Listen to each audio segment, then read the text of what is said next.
ఓం నమో వెంకటేశాయ.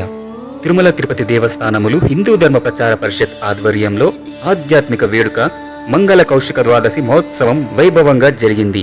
ఈ పవిత్ర ద్వాదశి సందర్భంగా రాష్ట్ర వ్యాప్తంగా ముఖ్యంగా మేడ్చల్, మల్కాజ్గిరి, రంగారెడ్డి, హైదరాబాద్ జిల్లాలలోని ఎన్నుకొన్న కేంద్రాలలో అర్చకులు, పురోహితులైన మితాయవార్లు మరియు భక్తులు కలిసి మహోత్సవాన్ని అత్యంత భక్తి శ్రద్ధలతో నిర్వహించారు. కార్యక్రమం పుష్పాలంకరణతో ప్రారంభమై కంకణధారణ, హోమం, కలశ పూజ, శ్రీ సత్యనారాయణ స్వామి వ్రతం, మంగళ నీరాజనం, కౌశికముని కథాశ్రవణం, శ్రీ హరికథ వంటి ఆధ్యాత్మిక కార్యక్రమాలు భక్తులను ఆత్మానందంలో ముంచెత్తాయి. ఆ తర్వాత గోవింద నామ సంకీర్తన, భజనలు, స్వామివారి ఊరేగింపు, పల్లకీ సేవలు అత్యంత వైభవంగా సాగాయి. భక్తులు వేదాశీర్వచనం స్వీకరించి తీర్థ ప్రసాదాలను పొందారు.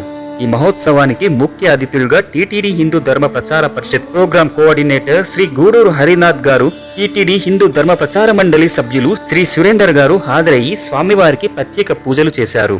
అలాగే ఈ కార్యక్రమంలో పాల్గొన్న అర్చకులు, పురోహితులు శ్రీమాన్ శ్రీ రామానుజయ్య అయ్యల్వార్, పురుషోత్తం, మధుసూదన్, శివకృష్ణ, సురేష్, హరీష్, రాధాకృష్ణ, కిరణ్ కుమార్, యాదగిరి, నారాయణ స్వామి, జయసూర్య, రామచంద్రవర్ధన్, లోకేష్, చింటూ అయ్యల్వార్, అభిరామ్, గౌతమ్ కృష్ణ, చక్రధర్ తదితరులకు మనస్ఫూర్తిగా ధన్యవాదాలు తెలుపుతూ భక్తులంతా గోవింద నామస్మరణతో మంగళ కౌశిక ద్వాదశి మహోత్సవాన్ని ఘనంగా జరుపుకున్నారు. శ్రీ వెంకటేశ్వర స్వామి వారి ఆశీస్సులు అందరికీ ఎల్లప్పుడూ కలగాలని మనసారా కోరుకుంటూ ధన్యవాదాలు.